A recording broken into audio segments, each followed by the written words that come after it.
Assalamualaikum warahmatullahi taala wabarakatuh.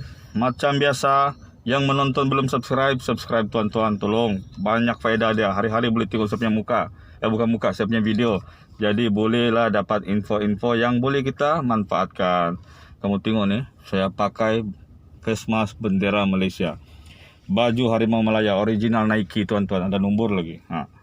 Okey, ada nama lagi di belakang. Okey. Bukan tunjuk-tunjuk saya bukan Syul Fazli, bukan Dato' Alif Syukri. Saya cuma channel Malaysian Respond. Okey. Bila kita menyentuh tentang bendera ni dan lagu negaraku, tentu bila kamu nyanyi lagu negaraku, kamu akan orang bilang, tersebut bait-bait dia, salah satu bait dia tu, dia sebut, saya tidak boleh nyanyi full, nanti saya kena berdiri ya. Tadi saya petikan dia. Raja kita selamat bertahta. Raja kita, kan? Raja kita disebut di situ. Lepas itu, kalau kawan-kawan pernah pergi Semenanjung yang dari Sabah, buat yang rajin solat Jumaat, tentu ada sesi mendoakan Sultan di mana kita berada. Kalau macam kami di Selangor, saya selalu solat Jumaat di Masjid Al-Husna Bandar Sunway. Kita akan mendoakan kesejahteraan, taufik, hidayah, wasihatan kepada Sultan Selangor, Sultan Syarafuddin Idris Shah Ibni Almarhum Sultan Salahuddin Abdul Aziz Shah Al-Haj. Selain itu, kita juga mendoakan Raja Muda Selangor, Ahlul Selangor, wasihatan wa taufik, Tengku Amir Syam Ibni Sultan Syarafuddin Idris Shah. Jadi kenapa kamu fikir kenapa tiba-tiba saya patriotik sangat tentang raja-raja? Sebab dulu pernah ada gerakan tertentu yang mempersoalkan kuasa raja, mempersoalkan kepentingan institusi beraja. Jadi saya, orang yang neutral dari negeri yang tidak beraja, mari saya jelaskan.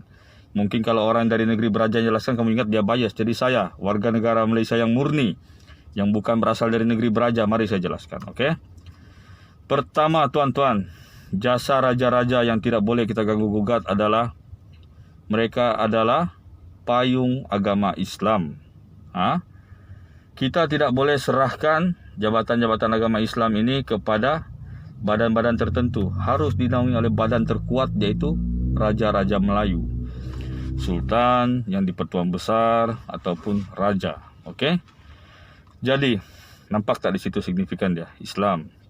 Kedua, jika ada berlaku sebarang krisis politik, walaupun raja atau sultan tidak mempunyai kuasa eksekutif, tapi keputusan yang dibuat adalah keputusan yang selalu terbaik.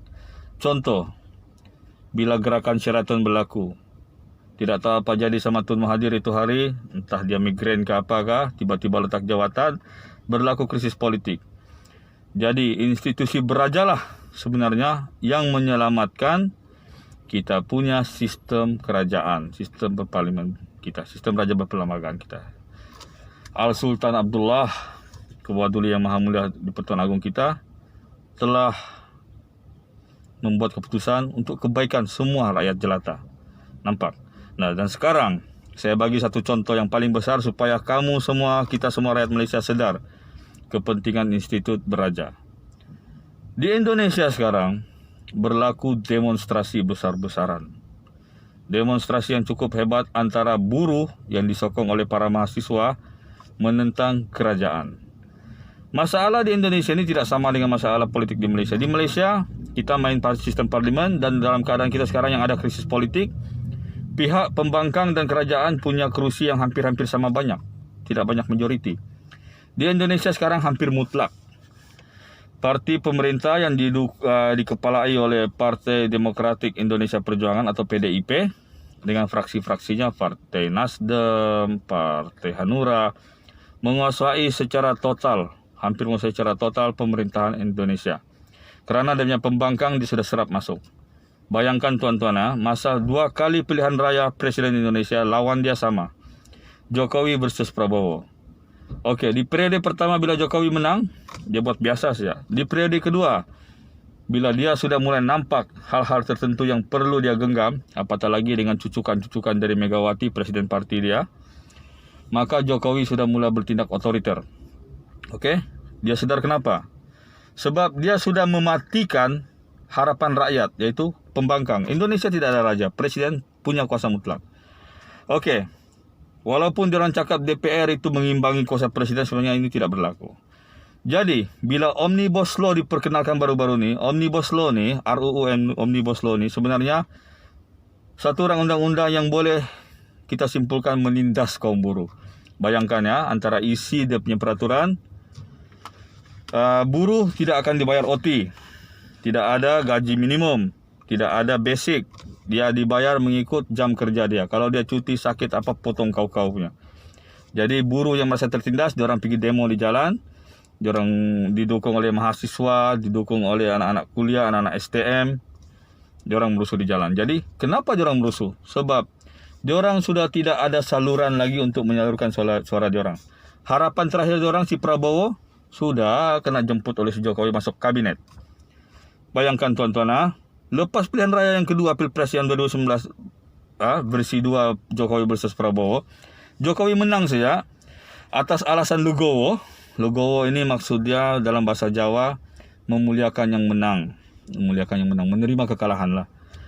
Si Prabowo masa kempen bukan main lagi, dia hantam Jokowi, Jokowi pun hantam dia.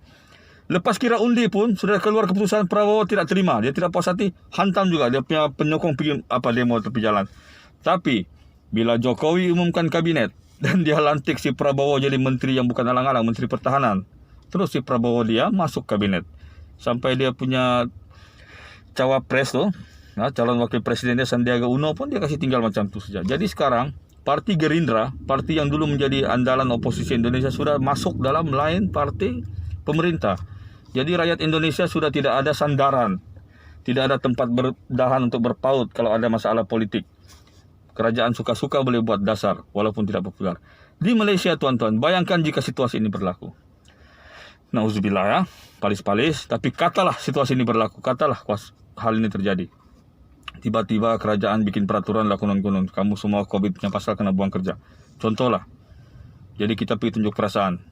Kita di pihak yang benar tu, tapi kerajaan tidak mau dengar. Rasa-rasa siapa yang bakal menyelamatkan kita? Pertama, kuasa Allah yang Maha Kuasa. Kedua, sistem beraja. Sistem beraja Malaysia paling unik tuan-tuan dan puan-puan. Sebab itu kita kena taat setia kepada raja dan negara, macam dalam rukun negara. Sistem beraja kita unik. Sistem beraja kita adalah check and balance terbaik di dunia. Di dunia.